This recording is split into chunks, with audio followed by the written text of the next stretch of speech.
तुम्हारी बातें बात, ठीक है। देखिए ये नौटंकी है। अच्छा मुझे ये बताओ, नौटंकी कौन करे तो ज्यादा अच्छा लगता है अपने परिवार में? जी ये लो, अपना परिवार जो होता है, अच्छा उसमें नौटंकी ज्यादा करता कौन है? तू ज्यादा नौटंकी मत कर यूं कहते होंगे, या फिर कोई नौटंकी करे तो पीट देते होंगे। सामान्यतः करता कौन है? बच्चे, छोटे छोटे बच्चे होते हैं वही करते हैं। लगभग राइट आंसर आ रहा है, ध्यान रख लीजिएगा। इसका मतलब नौटंकी की समझ है। मैं सोच रहा था कि बा करता है यूं कहोगे हमारे यूं, ठीक है, ध्यान रख लीजिएगा। तो कहा जाता है छोटे बच्चे करते हैं। जो भी छोटे बच्चे घर में एक्टिविटी करते हैं उसी को अगर मंच पर प्रदर्शित किया जाए, ठीक है, तोतड़ाते हुए बोलकर, तो वही शब्द ये कहलाता है। क्या कहलाता है भाई आपके? नौटंकी कहलाती है, ध्यान रख लीजिएगा। और नौटंकी कुछ नहीं है, ठीक है। यहाँ पर आपका एक क्षेत्र है जिसको कहा जाता है, ये नाम कौन सा भाई आपके? भरतपुर धौलपुर। और भरतपुर धौलपुर में कहा जाता है आपके भरतपुर धौलपुर है, वहां पर कहा जाता है कि एक व्यक्ति था जिसका नाम था गिरिराज प्रसाद काम, ठीक है। उसने कहा जाता है सबसे पहले कहा कि अगर अपन बच्चों की तरह स्टेज पर ड्रामा करें तो वो ज्यादा लोगों को पसंद आएगा, ध्यान रख लीजिएगा, ठीक है। और ऐसी कंडीशन में कहा जाता है कि वही गिरिराज प्रसाद कामा है, वो आपके यहाँ पर बन जाता है, वो आपके इस कला को प्रारंभ करता है। कौन सी कला को प्रारंभ करता है? नौटंकी का। भूरीलाल दया नामक एक और व्यक्ति आता, भूरीलाल, वो इस नौटंकी को और प्रचलन करता है और ये नौटंकी धीरे धीरे फेमस हो जाती है, ध्यान रख लीजिएगा, ठीक है। और इसमें हाथों की कलाएं ज्यादा होती है, इसलिए एक शैली कही जाती है जिसको हाथरस शैली कहा जाता है। जो भी बच्चे होंगे वो कुछ मांगेंगे, ठीक है, तो वो ऐसी कंडीशन में मांगते हैं तो वो आपके डायरेक्टली बोलेंगे नहीं, ठीक है, वो हाथों से आपको बताएंगे। जो भी छोटे बच्चे होते हैं स्पेशली जिनको बोलना कम आता है, वो हाथों से ज्यादा बताएंगे आपके, ध्यान रख लीजिएगा। और जब हाथों से बताएंगे तो ऐसी कंडीशन में उस शैली को कहा जाता है, वो हाथरस शैली कहा जाता है। तो यही पूरी एक सिस्टम हो जाता है जिसको कौन सी कहा जाता है अभी आपके? नौटंकी कहा जाता है। 2-3 ही चीजें पूछी जाती है, बाकी चीजें पूछी नहीं जाती है, ठीक है। इसमें लगभग पहला शब्द लिखा वो ये लिखा है, कितना लिखा है आपके? 9। तो टोटल 9 प्रकार के वाद्य यंत्रों का प्रयोग किया जाता है और भरतपुर धौलपुर वगैरह पूर्वी राजस्थान में ये बहुत ज्यादा फेमस है। ब्रज क्षेत्र की नौटंकी सबसे ज्यादा लोकप्रिय है। नेक्स्ट आ गया अगला शब्द, ये है नाम कौन सा आपके? चार बेत, ध्यान रख लीजिएगा। यहाँ पर एक क्षेत्र आ जाता है जिसको कहा जाता है टोंक। टोंक नवाबों की नगरी है। यहाँ पर एक मुस्लिम शासक ने शासन किया है जिसका नाम कौन सा है? टोंक नवाबों की नगरी है, वहां पर एक मुसलमान ने शासन किया है, उसका नाम कौन सा भी आपके? वजीरुद्दौला। वजीरुद्दौला के अलावा आमिर खान पिंडारी, नाम कौन सा है? आमिर खान पिंडारी, ठीक है। सबसे ज्यादा लुटेरे हुए तो वो यही पिंडारी हुए। और उस को एक मूवी के साथ याद रखिएगा हमेशा। मूवी कौन सी है पिंडारियों वाली? ये लो, बाहुबली। कौन सी है? बाहुबली, ठीक है, ध्यान रख लीजिएगा। वो बल्ला, वो कटप्पा बूढ़ा है, वो कहता है, किसको कहता है? बाहुबली को कहता है, ठीक है, कि ये पिंडारी है, यूं ध्यान रख लीजिएगा। या फिर वो एक राजकुमार को भी एक बार कहता है ये पिंडारी है, शस्त्र उठाओ, यूं ध्यान रख लीजिएगा। वो देवसेना का भाई होता है, क्या नाम होता है उसका, तो मुझे भी नाम ध्यान नहीं रहा, ठीक है, तो उसको कहता है, स्पेशली ध्यान रख लीजिएगा। तो वो मूवी में बहुत ज्यादा फेमस है, वो पिंडारी है। और पिंडारी स्पेशली है, वो अफगानी थे, यहाँ पर लूट मार करने के लिए आए थे। लूट मार का सामान बहुत अच्छा मिला, वो अपने टोंक में ही बस गए, क्योंकि अपन कमाऊ बहुत है, ठीक है। और कोई अगर ले जाता हमसे छीन के तो देखते रहते हैं कि हाँ भाग रहा है यूं करके, अपन पीछे पीछे दौड़ते नहीं है। तो ऐसी कंडीशन में कहा जाता है कि लूटमारी करने वाले व्यक्ति थे आपके, स्पेशली टोंक में आकर बसे थे।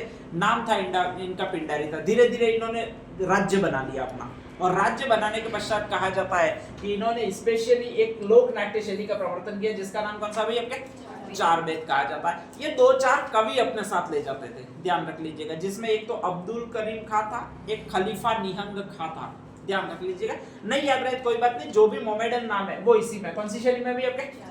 चार बेत में। जब भी ये युद्ध करने के लिए जाते थे या लूट मार करने के लिए जाते थे तो लूटना पड़ता है, लूट के फिर क्या करना पड़ता है आपको? दौड़ना पड़ता है। अगर पकड़ में आ गए तो फिर धुनाई अच्छी तरह से हो जाती है। तो ऐसी कंडीशन में कहा जाता है कि इन्होंने कुछ काव्यों की रचना की ज्यादा एनर्जी प्रदान करने के लिए, ठीक है। जैसे ही लूटता है इसके बाद दौड़ना है तो अपन दौड़ दौड़ यूं कहते हैं, ठीक है। ये अपनी पश्तो भाषा में, यहाँ पर किसी को समझ में नहीं है, ऐसी भाषा में उसको दौड़ दौड़ यूं कहते थे और उसको बचाते थे अलग अलग जगह से, ध्यान रख लीजिएगा, ठीक है। तो उसी शैली को एक लोक नाट्य कहा जाता है। कौन सा नाट्य कहा जाता है अभी आपके? चार बेत नाट्य कहा जाता है। अमूमन ये प्रयोग करते हैं यहाँ पर स्पेशली, ये चार बेत का च से प्रारंभ होता है, तो यहाँ पर ड वाला लोक वाद्य यंत्र है, और जो लोक वाद्य यंत्र है उसको कहा जाता है डफली। कौन सा कहा जाएगा भाई आपके? डफली। तो चार बेत टोंक का है, पिंडारियों द्वारा प्रयुक्त लोक नाट्य है। इसमें स्पेशली अब्दुल करीम खां है, खलीफा नियम खां है, फैजुल्ला खां है, ये सारे मुस्लिम नाम है। और ये कहा जाता है पश्तो भाषा में कुछ नाटक लिखे थे और इसमें एक वाद्य यंत्र प्रयुक्त किया जाता है। नाम कौन सा भी आपके? डफली, ध्यान रखना है। अगला कौन सा भी आपके? स्वांग। लगभग डूंगरपुर कभी गए होंगे तो किसी बहुरूपियों को देखा होगा। बहुरूपिया मतलब जो भी दूसरे का रूप धारण कर सकता है उसी को क्या कहा जाता है? आपके बहुरूपिया कहा जाता है। अच्छा, आपने किसी दूसरे का वेश धारण किए हुए कौन कौन से वेश धारण किए हुए व्यक्तियों को देखा? ये लो, एक तो अमूमन आपको देखने मिलेगा वो रावण देखने मिलेगा। कौन सा? रावण। अच्छा, रावण नहीं देखा होगा, शिव तो जरूर देखा होगा, ठीक है। अधिकांश तो व्यक्ति घूमते फिरते वो एक बाला लेते और शिव का रूप धारण करते हैं। यहाँ पर चंद्रमा वगैरह लगा होता है वो ज्यादा देखते हैं, ठीक है, ध्यान रख लीजिएगा। या फिर पशु पक्षियों के एक आध तो मैंने देखा था वो शनि महाराज का रूप धारण करके भी आया था, ठीक है, ध्यान रख लीजिएगा। पूरा काला काला ही स्पेशली था, एक कमंडल पकड़ रखा था, एक बाला पकड़ रखा था, त्रिशूल। और स्पेशली डूंगरपुर में ऐसे बहुत ज्यादा आते हैं, ध्यान रख लीजिएगा। तो यही कहलाते हैं बहुरूपीय। कौन कहलाते हैं? बहुरूपीय। इनका एक ही काम होता है किसी न किसी पात्र की नकल करना, ऐसा पात्र जो पौराणिक हो, ठीक है। ज्यादातर या तो राम बनते हैं, शिव बनते हैं, या फिर नेक्स्ट शनि महाराज वगैरह बनते हैं, या फिर नेक्स्ट आगे रावण बनते हैं। और इसी को कहा जाता है आपके धारण करना। ये क्या धारण करना भाई? आपके स्वांग धारण करना। अब इससे होता क्या, इनको कुछ लोग जो राह में मिलते हैं वो पैसे दे देते हैं, ठीक है, इससे इनका गुजारा होता है, ध्यान रख लीजिएगा। कहा जाता है कि आपके स्वांग धारण करने का मेन जो स्टार्टिंग कार्य शुरू हुआ है वो आपके यहाँ पर शुरू हुआ है। नाम कौन सा भी? आपके भीलवाड़ा, ध्यान रख लीजिएगा।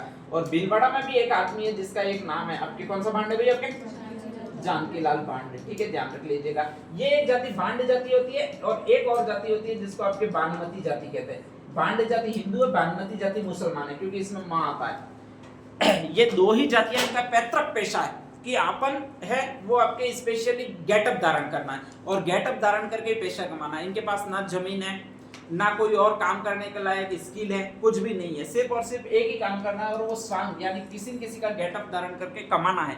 ये इनकी प्रवृत्ति रहती है। ज्यादातर इसको फेमस किया वो इस आदमी ने किया। कौन सा आदमी ने किया? जानकीलाल भांड। राजस्थान में बहुत ज्यादा आता है, ठीक है, ध्यान रख लीजिएगा। और ये अक्सर घूमता था, वो हनुमान जी बन के घूमता था। हनुमान जी को अपन क्या कहते हैं? बंदर।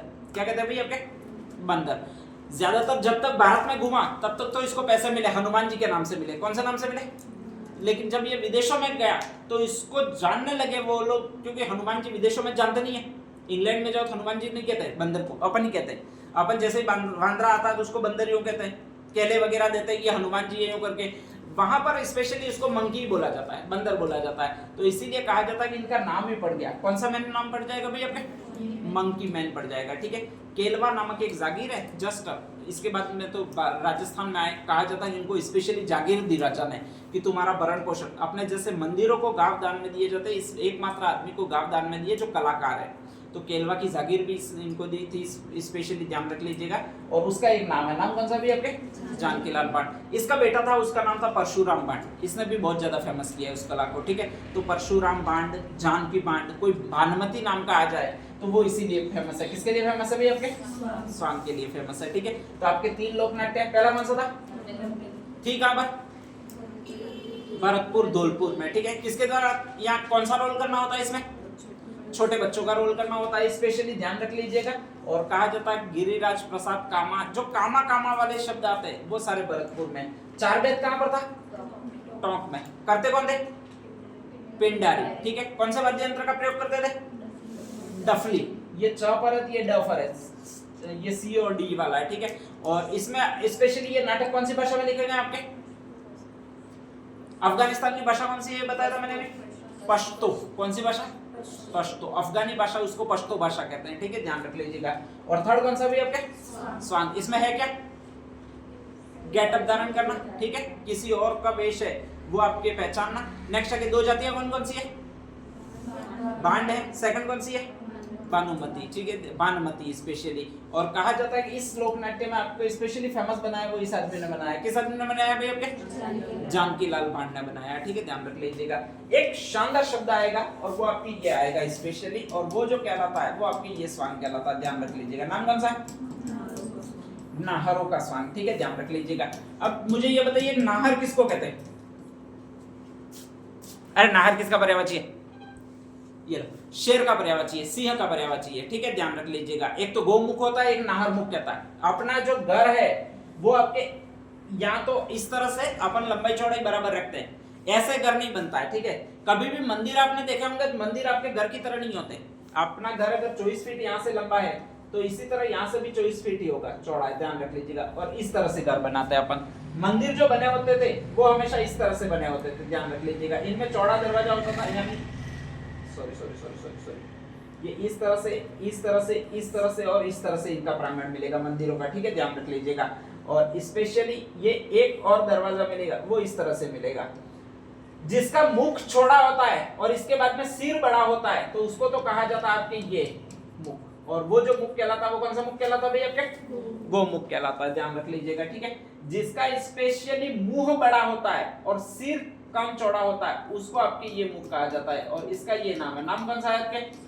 सिंह मुख। और इसी सिंह मुख को कहा जाता है वो नाहर मुख कहा जाता है, ठीक है, ध्यान रख लीजिएगा। तो ये दो कॉन्सेप्ट आपके चलते हैं, एक तो गोमुख कॉन्सेप्ट चलता है, एक नाहर मुख कॉन्सेप्ट चलता है। अगर आपके घर इस तरह का बना हुआ है तो इसका मतलब ये है कि इनकम तो कम आ रही है और व्यय ज्यादा हो रहा है इस घर में, ध्यान रख लीजिएगा। नाहर मुख घर बना हुआ है तो इसमें ये होता है कि इनकम बहुत ज्यादा आ रही है, ठीक है, ध्यान रख लीजिएगा, और खर्च बहुत कम बना होता है। आपके घर की क्या वो पोजीशन है? साला कैसा भी बड़ा हुआ हो यही शब्द होता है। कौन सा शब्द होता है? गौमुखी होता है, और कुछ होता नहीं है, ठीक है। तो वो घर के प्रकार के आधार पर है, खैर छोड़िएगा। नाहर आपके शेर को कहते हैं स्पेशली, और एक कहा जाता है भीलवाड़ा, और इसी भीलवाड़ा में एक कस्बा जिसको मांडल कस्बा कहते हैं, यहीं पर कहा जाता है आपके एक बार एक राजा आया था जिसको आपके ये कहा जाता है, नाम कौन सा भी आपके? शाहजहां। और शाहजहां का हमेशा शौक था वो शेर को लड़ते हुए देखना था। तो कहा जाता है कि इसने यहाँ के जागीरदार को कहा कि आप शेरों का प्रबंध कीजिए। मतलब पहले दरबारी होते थे वो मैसेज पहुंचाते थे कि हमारे बादशाह को शेरों का खेल देखने का बहुत शौक है, आप वहां पर प्रबंध कीजिए कि एक पिंजरा लाइए, उसमें 2-3 भूखे शेर रखिए और उनको लड़ाइए, ठीक है। वो देखते हुए हमारा बादशाह खुश हो जाता है, और जब खुश देगा तो तुम्हें कुछ ना कुछ इनाम दे जाएगा। अब प्रॉब्लम ये हुई कि भीलवाड़ा वालों ने शेर ढूंढने प्रारंभ किए और मिले नहीं। क्या नहीं मिले? शेर। राजस्थान में शेर है ही कहाँ? है ही नहीं। अगर शेर को लाना है फिर गिर गुजरात जाना पड़ता है, और वो आगरा से राजा यहाँ पर आ गया था शाहजहां। तो ऐसी कंडीशन में कहा जाता है कि शेर मिले नहीं, और जैसे ही शेर नहीं मिले तो यहाँ वाले राजा ने दिमाग लगाया, और दिमाग ये लगाया कि आपके 2-3 आदमी खड़े कर दिए स्पेशली, ठीक है, उनको के ऊपर रुई बांध दी, रुई के ऊपर कलर कर दिया, शेर वाला, अपन कलर करने में माहिर है, और उनके जो नाखून थे वहां पर बड़े बड़े नाखून पहना दिए आपके स्पेशली वो लोहे के, ठीक है। और उनको कहा गया कि तुम्हें लड़ाना है। क्या करना भी है? लड़ाना, और शेरों की तरह लड़ाना, बादशाह को जरा भी शक नहीं होना चाहिए। अब ऐसी कंडीशन में कहा जाता है कि वो चारों आदमी, 2-3 आदमी थे, वो कहा जाता है कि लड़ाने लगे। अब साला बादशाह कमीना उठा नहीं, अब जब तक नहीं उठे तब तक उनको क्या करना है? क्योंकि राजा ने कह रखा है, ठीक है। और वो लड़ाएंगे, स्वाभाविक है कि उनको लगेगा, क्या लगेगा भाई आपके? जो पहने हुए नाखून है आपके वो लगेंगे, ठीक है। और लगेंगे तो स्वाभाविक है नेक्स्ट आगे खून वगैरह भी आएगा।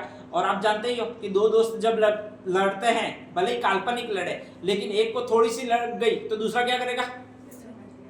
अचानक आक्रमण करेगा और वास्तव में शेर बन जाएगा। तो ऐसा कैसा वहां पर पिंजरे में हुआ कि अचानक एक आदमी के किसी तरह खरोच आई तो वो अचानक वास्तव में शेर रूपी व्यवहार करने लगा। और जैसे ही शेर रूपी व्यवहार करता था, आप जानते ही हो कि अपन क्या करते हैं, आप सीधा यहीं पर पकड़ते हैं, ठीक है, और तो कहीं पकड़ते ही नहीं है। तो ऐसी कंडीशन में कहा जाता है कि वो तीनों चारों थे, वो एक दूसरे को इसी तरह मारते रहे और लास्ट में मर गए, ठीक है। और इसी को कहा जाता है नाहरों का स्वांग। कौन सा कहा जाता है? नाहरों का स्वांग। लास्ट में शाहजहां तो ताली बजाता रहा, और कहा जाता है कि वो तीनों डेथ बॉडीज हो गई तब तक वो ताली बजाता रहा है, उसमें फर्स्ट बार मर गए। और इसके बाद हर साल यही त्योहार आयोजित किया जाता है, जिसको कौन सा त्योहार कहा जाता है आपके? नाहरों का स्वांग। कहाँ का फेमस है ये पूछा जाता है, तो कहाँ पर कस्बा मैंने बताया आपको? भीलवाड़ा का एक कस्बा है, और जिसको कौन सा कस्बा कहा जाएगा आपके? मांडल, ठीक है, ध्यान रख लीजिएगा। तो यहाँ पर आपके नाहरों का स्वांग बहुत ज्यादा प्रसिद्ध है, और ये चैत्र कृष्णाष्टमी से आपके स्टार्टिंग होता है, ध्यान रख लीजिएगा, ठीक है। तो ये 3-4 चीजें ऐसी पूछता रहता है। फर्स्ट हेडिंग डाल दीजिएगा नौटंकी।